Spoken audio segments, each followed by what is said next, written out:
Greg Coleman, the CEO of Sworkit here, and I'm here today to talk to you about a couple things. So you probably don't know, but before I was the CEO of Sworkit, I spent a whole lot of time in the military, all total almost like, just a little under 25 years of total military service. And when you spend that long doing something, you kind of bring that experience into your next job.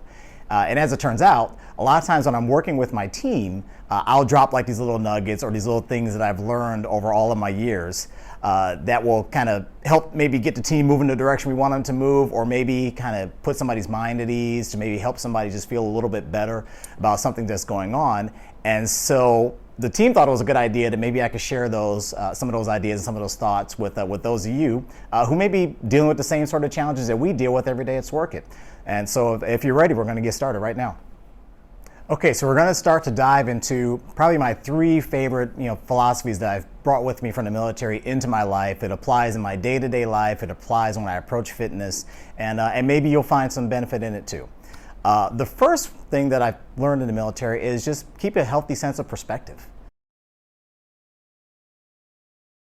In the military, there a lot of times the stakes are very high, and literally people's lives can be on the line depending upon what your job is. And if you can either be the person out, in working with your soldiers or sailors or airmen, or the men and women that you're serving with actually out in harm's way, or you might be the people behind the scenes who are facilitating and making it possible for the people out there to go do their job. But either way, the work that we do is very important and is very consequential.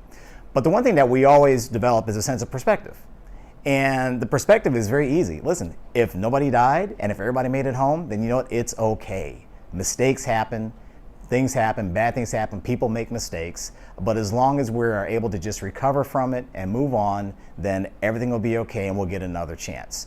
And so the way I bring this into my day-to-day life and into my fitness is it doesn't matter what happens today. Tomorrow's a new day.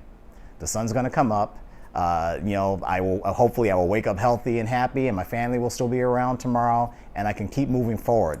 And so as long as I keep that healthy sense of perspective and the idea that whatever challenge I encounter that I can deal with and I can fight through and I can just work through, then I can keep going. Whether or not that, hey, I can't get another push-up today, or hey, I can't get another sit-up, or hey, you know what, listen, I have some business challenges today that are just really stressing me out. If I keep that healthy sense of perspective, I find that it gives me the strength, the resilience, and the determination to keep pressing forward. So how do we put this into practice, especially when it comes to fitness? The big thing is just don't be too hard on yourself. Just plain and simple, don't be too hard on yourself. We all have knocks. We all have days where we don't get out of bed and go do what we need to do. We have days where maybe we eat more food than we should have eaten. We have days where maybe we picked cookies over carrots, or maybe we picked television over some push-ups, or maybe we picked, we picked like eating a pizza in front of a movie instead of going for a run. Okay, just realize that happens to everybody. Just keep it in perspective and just start over and just keep moving forward. Okay, so you guys ready for the second tip? The second tip is always start with the end in mind. Okay, so what does that mean? Okay, so in the military we have this thing that these terms that we use, like some people may call it like a commander's intent, other people may call it, hey, what is the desired end state? At the end of the day, in order for us to be successful, we have to know what success looks like at the end. And the problem is that most of us just kind of go through our lives just kind of putting one foot in front of the other, which is not a bad thing, but if you put one foot in front of the other and with no sense of where you're ultimately trying to go, then you have no sense of whether or not you're successful, whether or not you're on the right path or the wrong path, and you don't even know when you get to your destination. So before you set out on any journey, whether or not that's in life, whether or not that's in, or just in your fitness journey, figure out, listen, what does success look like? You know what? Okay, so today I can only do 2 push-ups. Okay, 60 days from now I want to be able to do 10. A year from now I want to be able to do 30. Okay, maybe let's say today I can only do Sworkit without stopping for 5 minutes. Okay, well maybe in 3 months I want to be able to do 15 minutes, and then maybe 30, or then maybe a year from now I want to be able to do maybe 60 minutes. Who knows, right? But we have to kind of have that idea in our brain for what it is that we're trying to do. That way we can see our progress. Because the thing is it may take you a long time to get to your ultimate destination, but what you have to do is you have to find little checkpoints along the way that'll help you get there. So in the military, what we would do is we would have a completely laid out mission, and we know what the success would look like, but then we would have update points all along the way where we're able to kind of check in to see, okay, hey, listen, for what we expected to happen from here to here, were we successful or not successful? Okay, we were successful. Okay, let's keep going. Okay, we weren't successful getting here. Okay, what do we need to change, right? It gives you an opportunity to correct course along the way. It gives you an opportunity to just kind of check in and to see whether or not you are actually progressing. So if you find that you get here and you actually do a little check-in to see, hey, you know what, things are not going the way I want them to, then it gives you an opportunity early to make some changes instead of like going all the way down the road only to find out that you completely missed the mark. So keep at it, but come up with a plan and then back some steps up in the step plan so you can check how you're doing and check your progress along the way. That's very important. Okay, you ready for number 3? Okay, so number 3 is one that was near and dear to my heart. So I used to be an Air Force pilot, and we had this term called New Day, New Jet. Okay, so what does this mean? During our training, we were always training, and you're always kind of going through different scenarios. You're practicing your different emergency procedures and the different things that can happen so that when you actually get into a real world situation that requires you to perform these emergency procedures, you've mentally, emotionally, and physically have practiced these things so they become almost like memory, and it makes you much more able to get through a challenging situation or to get through an emergency. But in training, it's not always like that. So in training, we make mistakes, right? You know, like sometimes the training would just be sitting 2 people talking about scenarios, right? And the instructor would talk to the student, and then the student's kind of working through, okay, so hey, if this happened, then I would do this. If this happened, I would do this. Sometimes you'll get to the end of that scenario and you find out that you did the right steps. Sometimes you get to the end of that scenario and you find out that you made some mistakes along the way that if had you done those things in real life, then you would have hurt somebody or maybe even hurt yourself.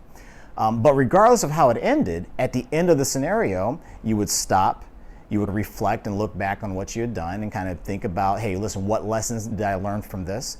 What went right? What didn't go right? But we always ended by then saying, new day, new jet, which means that now all of a sudden, regardless of what you've done, whether or not you were successful or unsuccessful, okay, that's all in the past. Now we're going to get back into the moment and we're going to focus on the matter at hand and go forward and deal with what's in front of us. And so we would do this over and over and over again. It would happen in the classroom. It would happen in the flight simulators. It would happen in the actual airplane on training missions.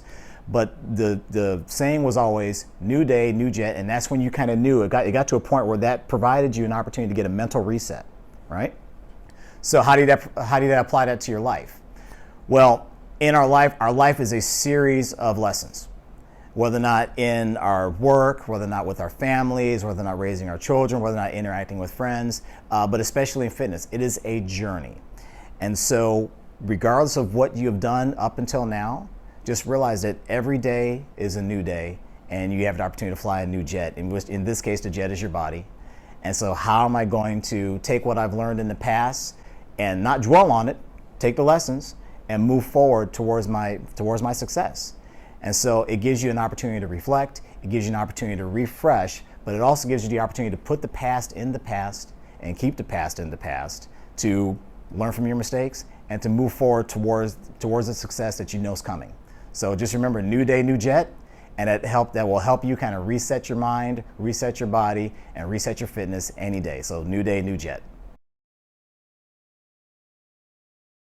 So a lot of times people wonder, well, let's say that you just get up in the day, or let's say you're presented with a situation and you kind of know what you need to do, but you just can't bring yourself to do it. How do you handle that? How do you deal with it? It's a challenge that a lot of people face.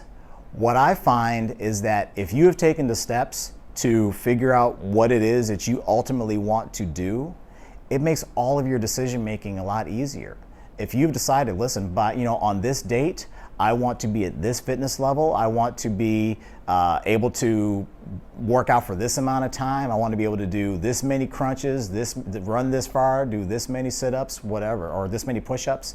If you know what that looks like, And if you've thought through that and have even pictured that in your mind, so picture success for you and what that looks like, it makes the smaller decisions along the way a lot easier because you don't have to think about it, and you can kind of get to, okay, so this is my goal.